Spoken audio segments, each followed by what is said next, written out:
Baik, Bapak Ibu semua, Shalom. Apa kabar? Ada sukacita?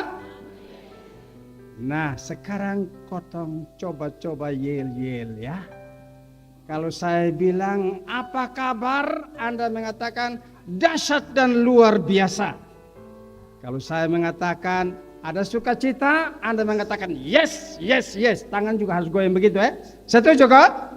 Oke, kita mulai. Apa kabar? Beta belum dengar serentak. Apa kabar? Ada sukacita? Yes, yes, yes. Ada sukacita? Yes, yes, yes. Nah, itu dulu. Baik, Bapak Ibu, saudara-saudaraku yang saya cintai dan sayangi dalam pusif Yesus. Ya, tema dari sinode sangat menarik ya. Dikatakan setia dan bertanggung jawab, kembangkan potensi. Saudara-saudara yang saya cintai dalam Tuhan, membaca perumpamaan tentang uang mina dalam Lukas 19 ayat 11 sampai ayat yang ke-27, kita mendapatkan keterangan rinci bahwa ada seorang bangsawan, seorang tuan, seorang majikan yang akan berangkat ke suatu negeri untuk dinobatkan menjadi raja. Itu ayat yang ke-12. Nah, sebelum pergi, ia menitipkan uang 10 mina. Masing-masing 1 mina kepada 10 hamba-hambanya. Tuan itu berpesan agar mereka mempergunakan uang itu untuk berdagang, untuk berusaha dengan menarik keuntungan sampai ia kembali. Yang penting mereka harus atau mereka wajib mengembalikan uang sang tuan mereka itu dalam jumlah yang lebih besar daripada ketika uang tersebut diberikan kepada mereka. Tidak ada perjanjian mengenai upah yang akan mereka terima dan tidak ada kepastian waktu tuannya itu akan kembali.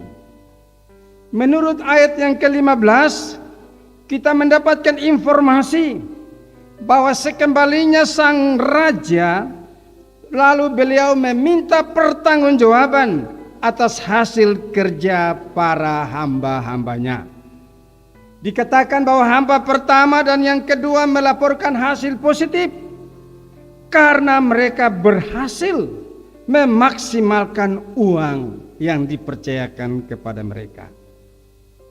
Namun pekerja atau hamba yang ketiga tidak menjalankan tugasnya.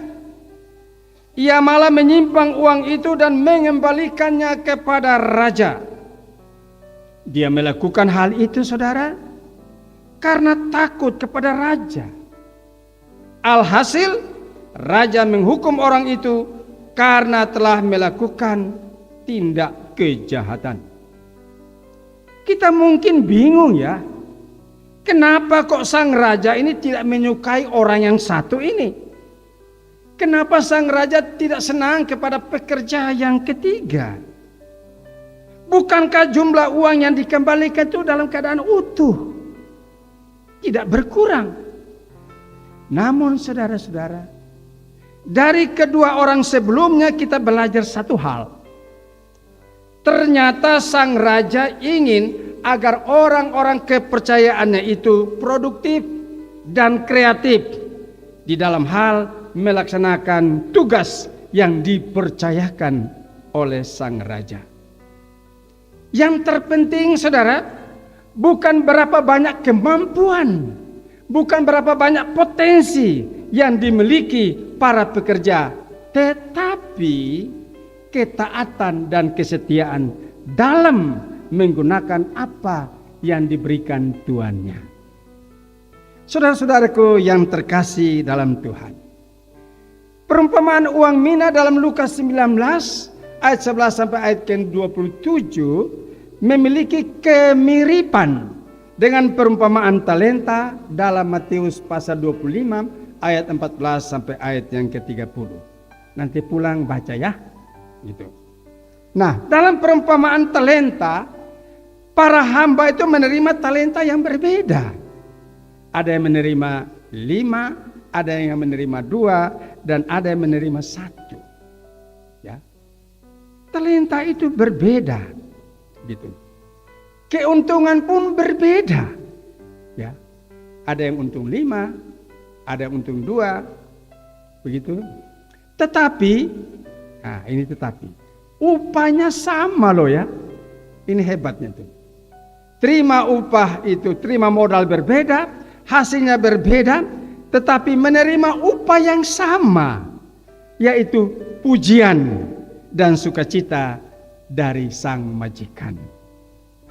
Saudara-saudara yang saya cintai, perumpamaan talenta dalam Matius 25 ayat 14 sampai ayat yang ke-30 dan perumpamaan uang mina dalam Lukas 19 ayat 11 sampai ayat yang ke-27 memberi pesan yang sama. Sekali lagi, memberi pesan yang sama tentang pekerja Tuhan, tentang hamba Tuhan yang menyenangkan hati tuannya. Sekali lagi, pesannya sama, yaitu tentang seorang pekerja Tuhan, hamba Tuhan yang menyenangkan hati Tuhan. Lalu pertanyaannya, siapakah hamba Tuhan itu? Siapakah pekerja Tuhan? Siapakah karyawan Tuhan? Sampai saat ini saudara-saudaraku, sejujurnya masih terlalu banyak orang Kristen yang berpendapat bahwa yang layak, yang cocok disebut pekerja Tuhan, hamba Tuhan, itu adalah para gembala sidang. Kalau itu di gereja-gereja Pentakosta mereka sebut gembala sidang. Kalau di kita Protestan, para pendeta, pastor, romo, penginjil, mereka yang bekerja full time dan mendapatkan nafkah dari pekerjaan itu, itulah yang disebut hamba Tuhan. Saya tidak tahu sampai hari ini apakah pikiran semacam itu masih makaditi dalam pikiran saudara, saya tidak tahu. Tapi jujurnya banyak warga gereja, warga kita masih berpandangan seperti itu. Ya, gitu. Sedangkan yang bekerja part time seperti rekan-rekan saya majelis jemaat ini, penatua, diaken, pengajar, pengurus organisasi gereja ini dan itu bukan hamba Tuhan. Apalagi kaum awam, apalagi anggota jemaat biasa tidak disebut dan berani menyebutkan diri hamba Tuhan. Tidak berani. Yang benar itu saudara, semua orang Kristen, kecil besar, tua muda, laki-laki perempuan, sebenarnya adalah hamba Tuhan. Kalau Anda setuju, katakan amin. Jadi semua orang Kristen itu berhak menyebut dirinya hamba Tuhan. Intinya, semua orang Kristen yang telah memberi diri secara total kepada Tuhan, dia harus wajib menyebut dirinya hamba Tuhan. Bandingkanlah Lukas 1 ayat yang ke-38. Ketika Maria mendapatkan informasi bahwa dia akan mengandung dan kandungannya itu akan disebut anak Allah yang maha tinggi. Setelah mendengar kabar itu, apa kata Maria? Sesungguhnya aku ini hamba Tuhan, jadilah padaku menurut perkataanmu itu. Maria ini apakah dia sekolah pendeta? Sonde atau bukan? Dia rakyat biasa, mungkin orang miskin juga dia, perempuan lagi, tapi menyebut dirinya hamba Tuhan. Itu. Jadi semua kita berhak menyebut diri hamba Tuhan. Semua yang hadir dalam ibadah ini adalah hamba Tuhan. Amin saudara. Jadi jangan amin di sini hamba Tuhan, tapi dirimu bukan hamba Tuhan loh. Hati-hati. Kita semua sepakat hari ini, semua yang berbakti hari ini, baik yang di rumah mengikuti live streaming ini juga adalah hamba Tuhan. Nah, tapi pertanyaannya, tipe hamba Tuhan yang bagaimanakah yang disenangi oleh Tuhan? Itu jadi soal. Kita boleh saja mengaku diri hamba Tuhan ini pagi, tapi tipe hamba Tuhan yang bagaimanakah yang dikehendaki oleh oleh Tuhan. Nah, ini perumpamaan hari ini bercerita tentang 3 tipe hamba Tuhan. Lalu nanti kita akan belajar Anda dan beta termasuk hamba Tuhan yang mana. Jadi karena itu ikutilah baik-baik ya. Fokus kepada pemberitaan saya ini. Jadi sekali lagi, perumpamaan ini bicara tentang 3 tipe hamba Tuhan.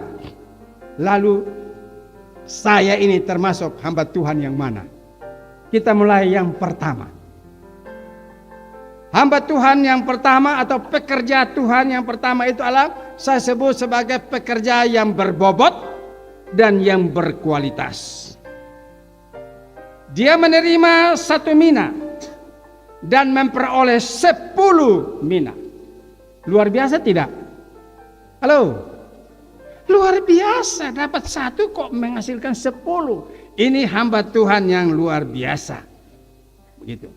Maka saya menyebutnya hamba Tuhan yang berkualitas dan hamba Tuhan yang berbobot. Sebab prestasinya luar biasa, saudara.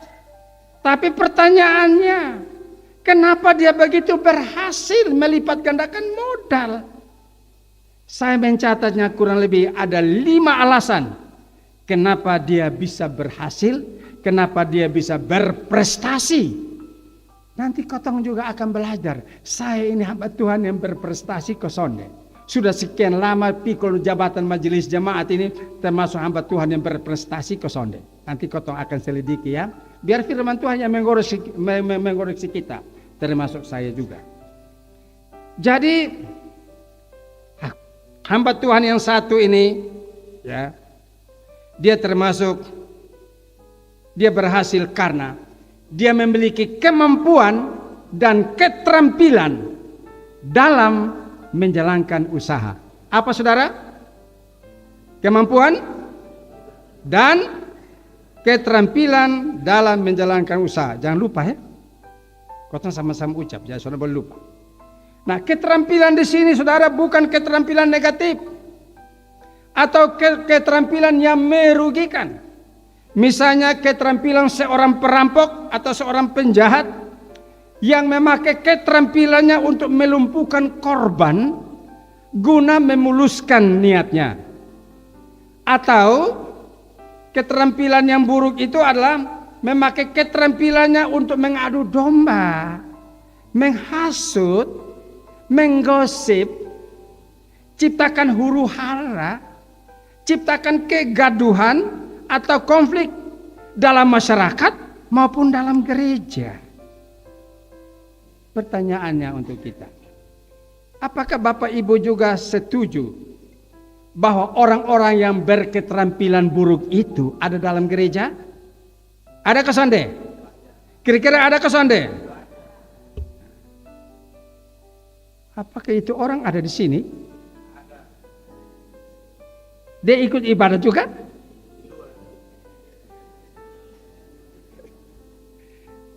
Dia pakai baju apa ya kira-kira? Aduh. Nah, itu keterampilan yang buruk, saudara. Jadi kotong jujur bahwa dalam gereja juga ada oknum-oknum yang berketerampilan negatif. Tapi sebaliknya keterampilan positif, keterampilan yang menguntungkan. Seperti apa, saudara? Seperti seorang prajurit TNI atau seorang anggota polisi, katakanlah Densus 88, dipakai untuk melindungi masyarakat dengan menembak para penjahat, pelaku teror, kelompok kriminal, pelaku begal yang melakukan perlawanan, itu ditembak untuk melindungi masyarakat. Itu keterampilan yang positif. Saya mengikuti di televisi, ini penjahat begal dorong lari jauh, tapi tembak bisa kena betis itu. Luar biasa itu. Wah, itu keterampilan yang sangat luar biasa, saudara. Begitu. Nah, itulah yang keterampilan positif.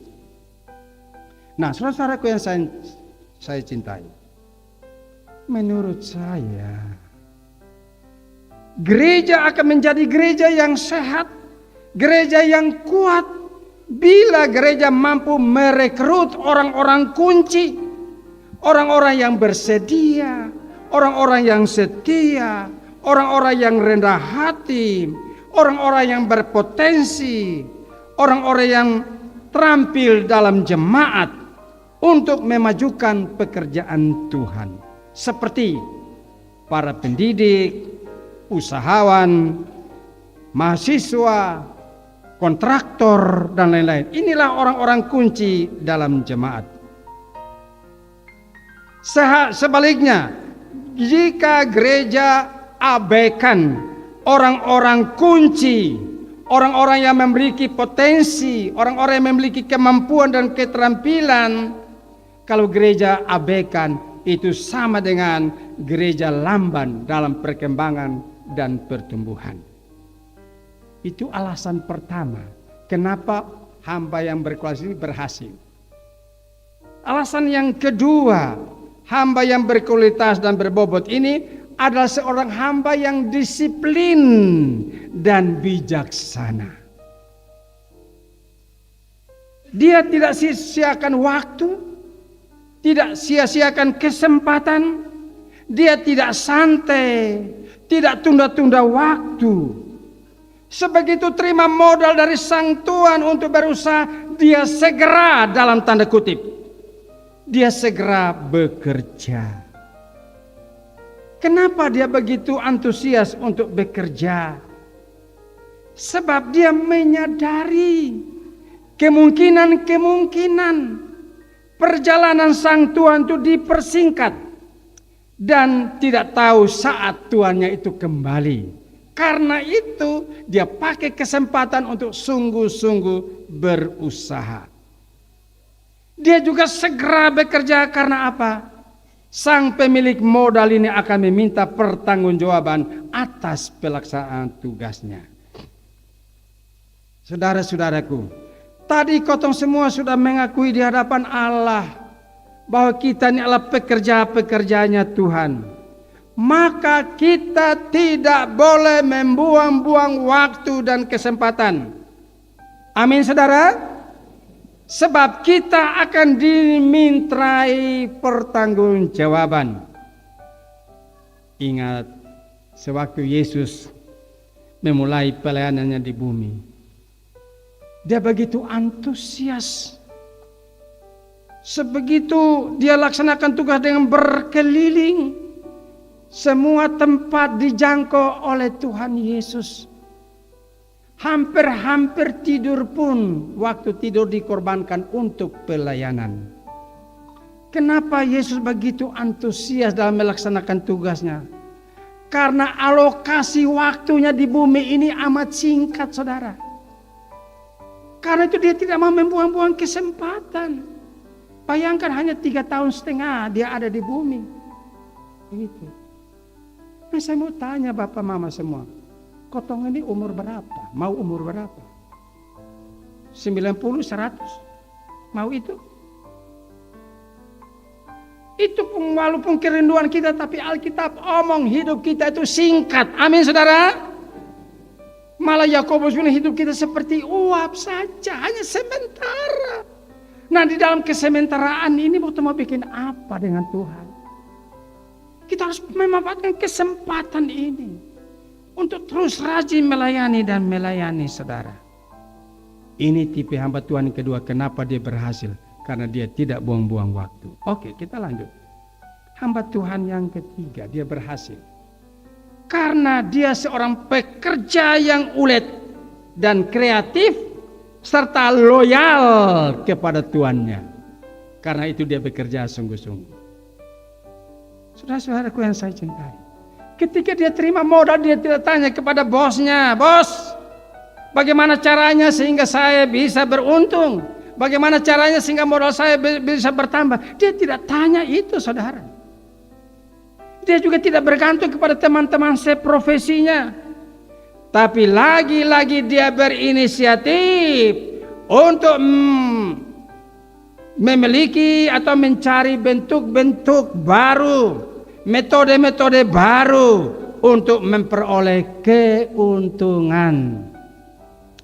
Bapak, mama, bapak, saudara semua, sebagai pemangku pelayanan dalam gereja, seharusnya kita berinisiatif untuk membekali diri, saudara.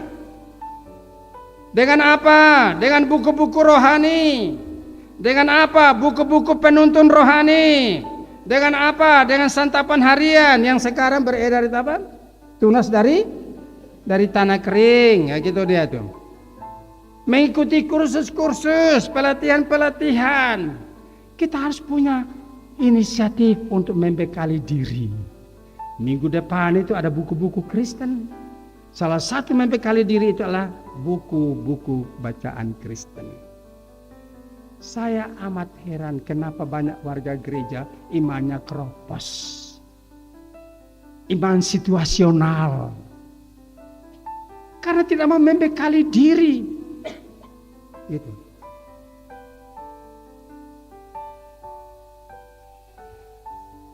Andai kata saja majelis jemaat ini punya catatan, maka saya tidak tahu berapa banyak khotbah yang Anda sudah catat.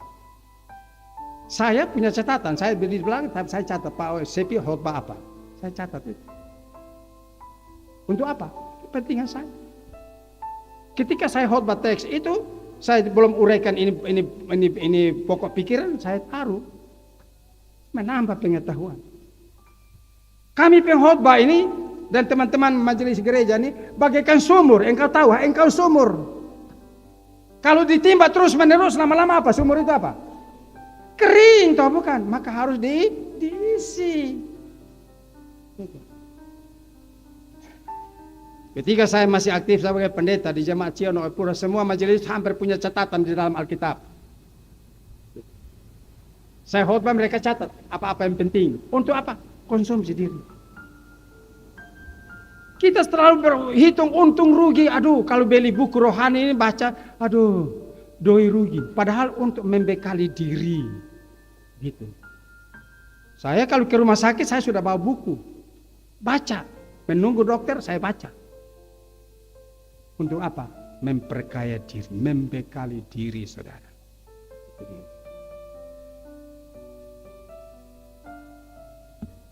Tapi majelis-majelis ini ada orang hebat-hebat ya, banyak-banyak punya buku-buku rohani di rumah begitu. Jangan bergantung hanya kepada tunas tanda kering, milikilah santapan rohani juga. Saya begitu, saya punya 2 buku di rumah, renungan itu. Tunas tanda kering dan santapan rohani. Nah, gitu. Itu anak-anak saya di belakang belum tahu itu. Yang keempat, kenapa hamba Tuhan ini berhasil? Karena dia seorang hamba Tuhan yang jujur. Yang apa? Dari mana kau tahu bahwa dia jujur? Ayo. Bos kasih saya 1, ini 10. Dia serahkan modal dan seluruh keuntungan. Amin, saudara. Dia jujur. Itu dia tuh. Aduh. Dewasa ini kejujuran sudah menjadi barang langka.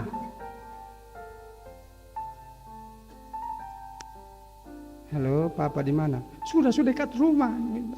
Padahal masih main skak.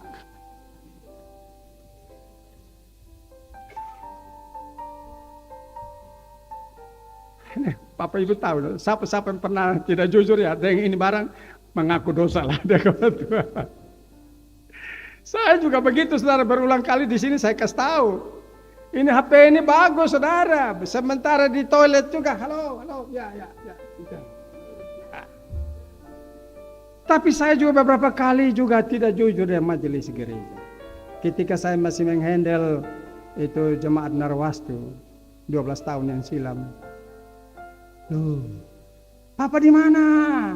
Aduh, sudah dekat ini, sudah di Bimopu. Padahal baru start dari rumah. Coba bayangkan, baru dari rumah, tapi bilang sudah dekat Bimopu. Tidak jujur. Tidak jujur yang lain. Nah, ini dia nih. Banyak yang tidak jujur bahwa dia sudah tua. Amin kok. Banyak tidak jujur. Lalu dia bikin apa? Semai rambut begitu. Rajin olahraga. Banyak pantangannya. Hanya untuk apa? Mempertahankan bahwa dia masih muda. Sehingga ketika orang bilang, aduh papa, sutua make masih awet muda ya. Ibu-ibu juga begitu, rajin kemana? Ke salon. Aduh, dorang kemana? Menghadap pun saudara perempuan yang ada di sana tuh. Untuk apa? Untuk barias, untuk apa? Make up, begitu. Veranda ini muka sehingga walaupun sudah tua tapi dia pun itu langsung, ini mantap, nah gitu dia tuh. Begitu. Cobalah Bapak minta maaf kalau kau tompi pesta di kampung. Mama-mama yang setua dong pakai bedak pun tapal minta ampun. Ya toh? Kau harus jujur. Aduh, dong veranda ini warna merah, putih, hijau, belau dong begitu. Hanya untuk menunjukkan bahwa kotong ini masih muda. Ini tidak jujur namanya, gitu. Aduh. Ketika anak-anak saya juga minta, papa semai rambut, saya bilang, Tuhan bilang yang rambut putih itu yang digendong oleh Tuhan, yang rambut hitam soalnya digendong. Aduh. Oke lah nih, teman-teman, bapak-bapak yang tukang ojek dong, apa jujur yang istri ke sana terima penghasilannya, begitu. Kadang-kadang kotong store sedikit saja tapi botong makan daging ayam di kios, di warung itu bukan. Sementara di rumah hanya makan dan sayur doang. Ini kotong saja jujur ini saudara. Walaupun sedikit tapi belanja bawa pulang biar satu orang fi sedikit-sedikit juga yang penting makan sama rata. Amin kok. Harus kejujuran itu. Oke. Yang terakhir. Catatan yang kelima. Kan 5 alasan kenapa dia berhasil, tahu bukan? Catatan yang kelima adalah dia seorang yang setia dan rendah hati. Dia melakukan pekerjaan itu tanpa ngomel, tanpa mengeluh.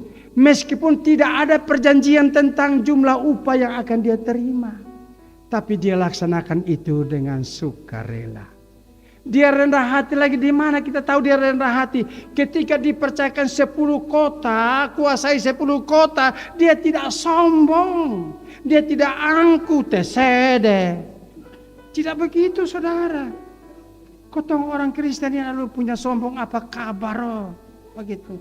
Baru buat sedikit berhasil saja, potong mulai angkat leher. Tidak angkat leher, mah angkat kepala. Gitu. Aduh. Sekarang tipe hamba Tuhan yang kedua. Tadi hamba Tuhan pertama toh, masih ingat kok hamba Tuhan yang berkualitas dan berbobot. Sekarang yang kedua, tipe hamba Tuhan yang kedua yaitu pekerja atau hamba Tuhan yang bertanggung jawab. Nah. Saya menyebut hamba Tuhan yang kedua ini hamba yang bertanggung jawab. Sebab modalnya juga satu. Sama dengan teman-teman yang lain. Tapi dia memperoleh keuntungan 5 mina. Mungkin pekerja ini adalah seorang yang sederhana. Dia tidak pandai secara akademik. Mungkin dia jebolan PLS. Namun dia seorang pekerja yang baik. Seorang yang setia dan bertanggung jawab. Walaupun ia hanya terima 1 mina, tetapi ia benar-benar bertanggung jawab atas kepercayaan sang majikannya. Sehingga dia berhasil. Nah saudara-saudaraku, berkat kesetiaan, berkat ketekunan dan kerja kerasnya, ia berhasil menggandakan modalnya. Ia menjadikan dirinya berguna bagi tuannya. Ketika sang tuan meminta laporan hasil kerjanya, ia menyerahkan modal dan semua keuntungan kepada tuannya. Bisa saja toh dia mengambil 1 mina atau 2 mina dan dia katakan kepada Tuhan, Tuhan, beta hanya berhasil 3. Bisa saja begitu. Tapi hamba Tuhan yang satu ini juga jujur, saudara. Saudaraku yang saya cintai. Hamba Tuhan yang kedua ini bisa berarti seorang penatua. Bisa berarti seorang diaken. Bisa berarti seorang pengajar. Bisa berarti seorang kaum awam. Bisa juga seorang yang anggota jemaat biasa.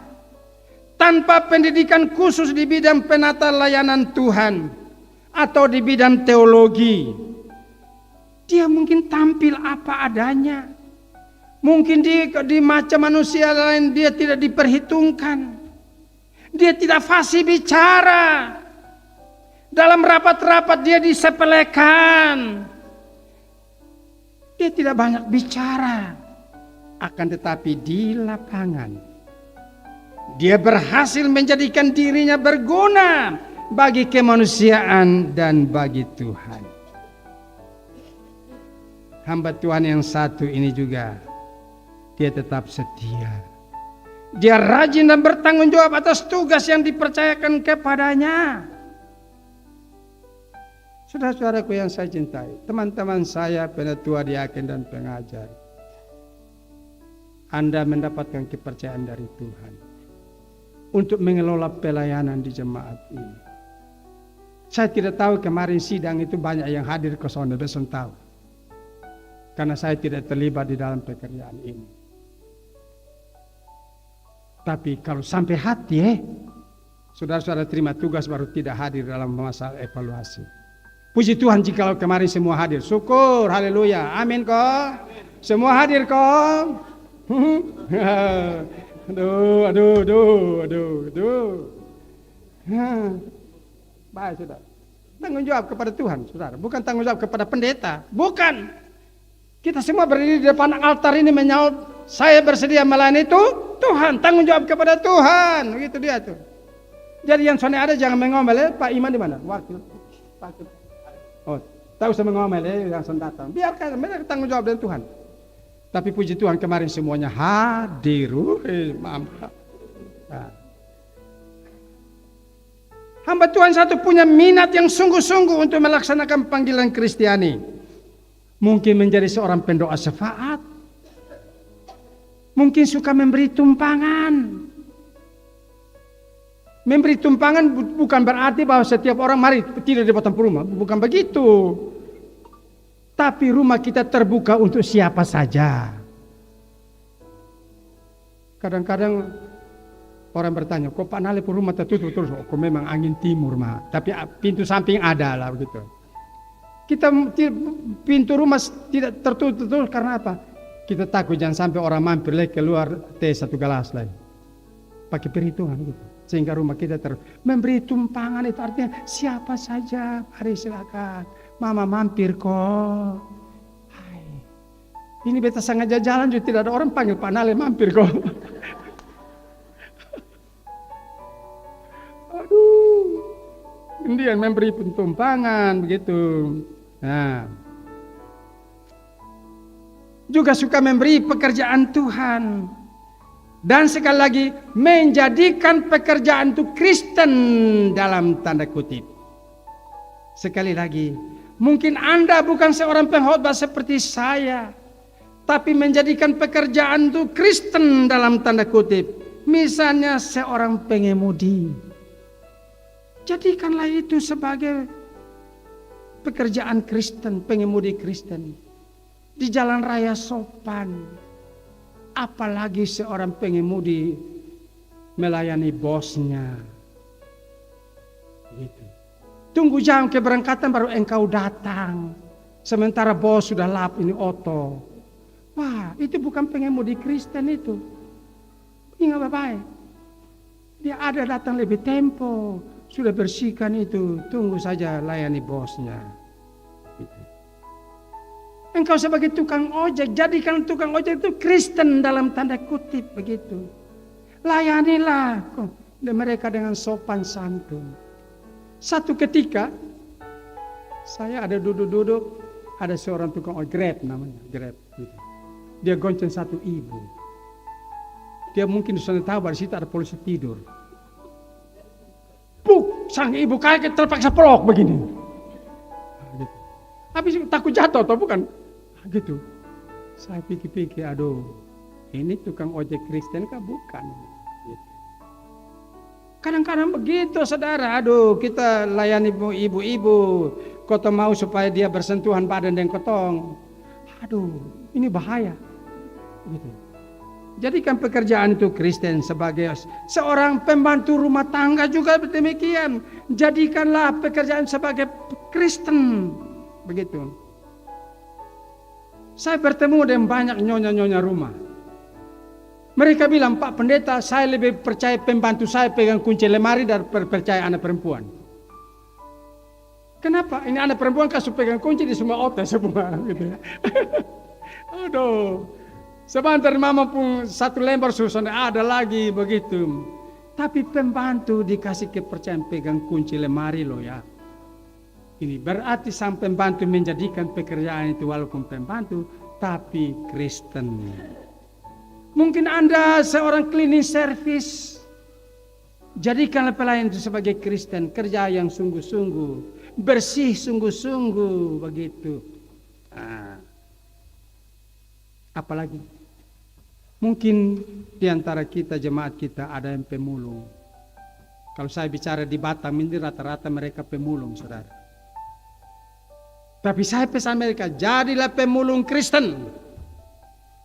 Dapat lihat itu besi di situ, jangan yang angkat. Minta, bolehkah ibu besi ini tidak dipakai? Kami minta. Jangan langsung ambil. Saya mencoba beberapa kali. Itu Pak Meki kerja di belakang, jadi ada besi-besi sisa dong. Saya sengaja taruh di pinggir sumur di depan. Saya mau cek, ada yang datang minta ke sonde. Besok pagi beliau sudah ada lagi.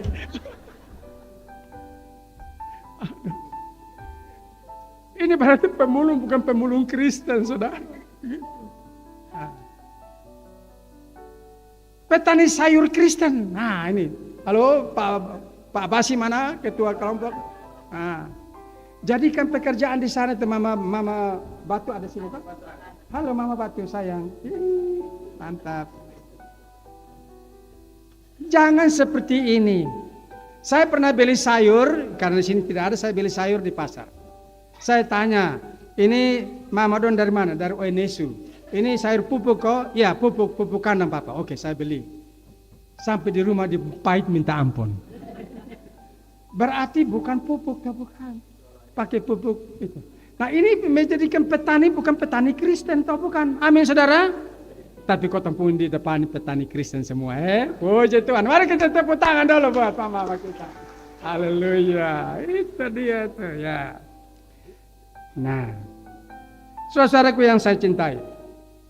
Hamba Tuhan yang satu ini juga bisa berarti seorang koster. Mana Bu Ande?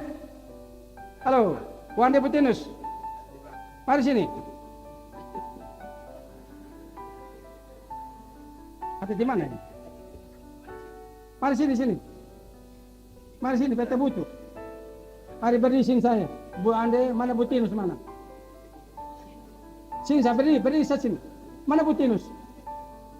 Oh, Amtinus. Oh, sini. Sudah tepuk tangan. Bapak Ibu saudara-saudara, saya pun saudara berdua nih bukan seorang pengkhotbah. Mereka juga tidak tahu berkhotbah. Paling-paling hanya membersihkan ruangan ini untuk kita beribadah. Mereka berdua tugas memanggil umat datang beribadah melalui bunyi lonceng. Mereka menjadi pengantar surat. Tapi mereka berdua ini juga pekerja Tuhan. Amin saudara. Mereka juga ada hamba Tuhan. Karena itu jangan kotong remehkan mereka. Kadang-kadang kau bilang, koster. Saya tidak pernah panggil mereka koster. Coba tanya mereka berdua. Butinus, Bu Ande, tolong datang ke rumah dulu ya. Saya tidak panggil mereka koster. Saudara. Karena saya tahu mereka ini pekerja Tuhan. Saya kembali. Sudah betul.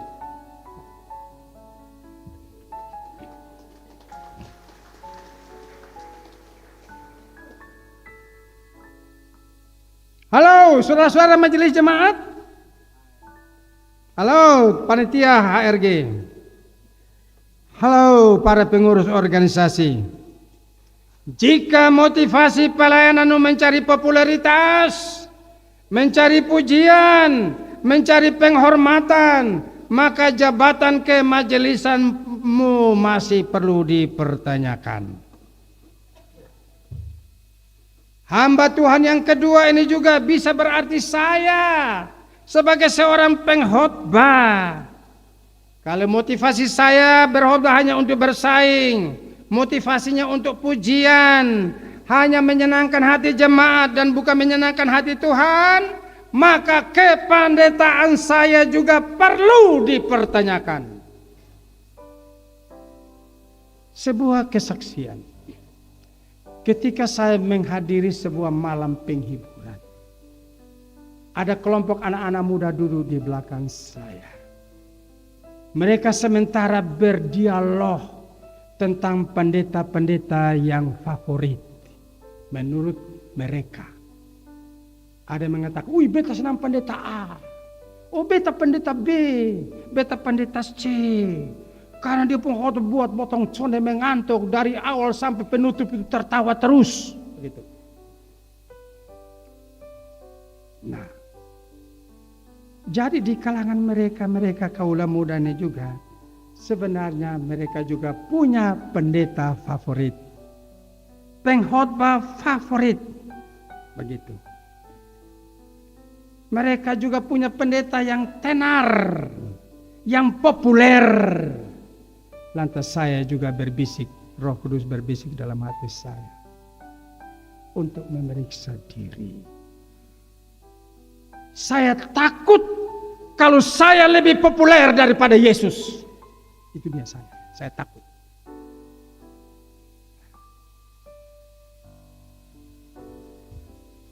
Sekarang kita masuk pada hamba Tuhan yang ketiga. Saya menyebut hamba Tuhan yang ketiga ini adalah seorang karyawan Tuhan, seorang pekerja Tuhan yang acuh tak acuh, yang malas, yang masa bodoh. Pekerjaan ini diberi satu mina seperti teman-teman lain. Dan pada saat Tuhan meminta laporan hasil pekerjaannya, dia bukannya mengembalikan modal beserta keuntungan, tapi ternyata dia melalaikan tugas itu. Dia mengembalikan satu mina yang dipercayakan kepadanya, ayat yang ke-20. Malah dia mengomel, dia menggerutu, dia marah-marah, bahkan mengeluarkan kata-kata yang tidak santun kepada tuannya. Apakah di kalangan kita juga ada seperti ini?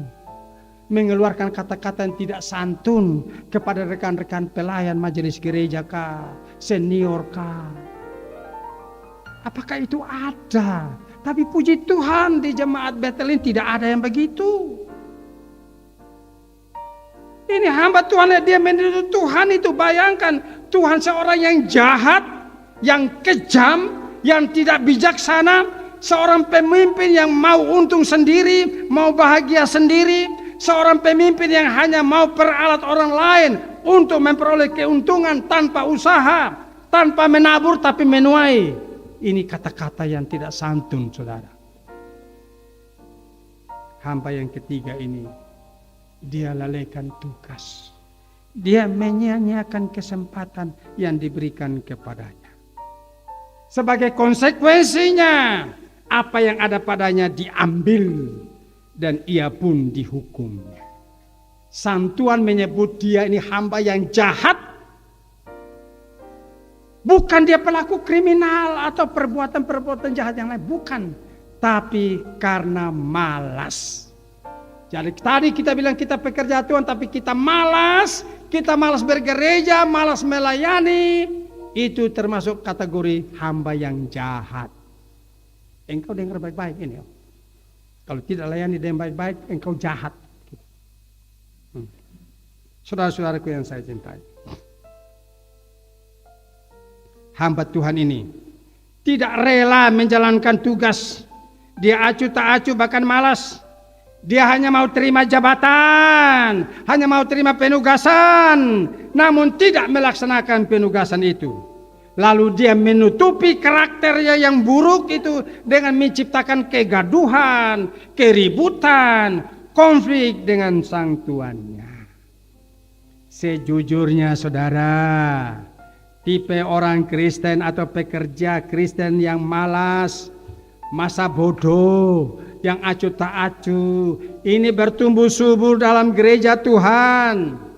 Hampir semua lini pelayanan gereja kita bertemu dengan orang-orang yang berambisi menerima atau menduduki jabatan pelayanan dalam gereja hanya untuk dihormati, hanya untuk dihargai, tapi tidak bertanggung jawab. Dalam rapat-rapat dia monopoli percakapan, beri kritik tapi tidak memberikan solusi, banyak bicara program, usul langkah-langkah strategis, beri masukan untuk meningkatkan pelayanan, tapi dalam pelaksanaan program pelayanan itu tidak jalan alias macet. Mengapa?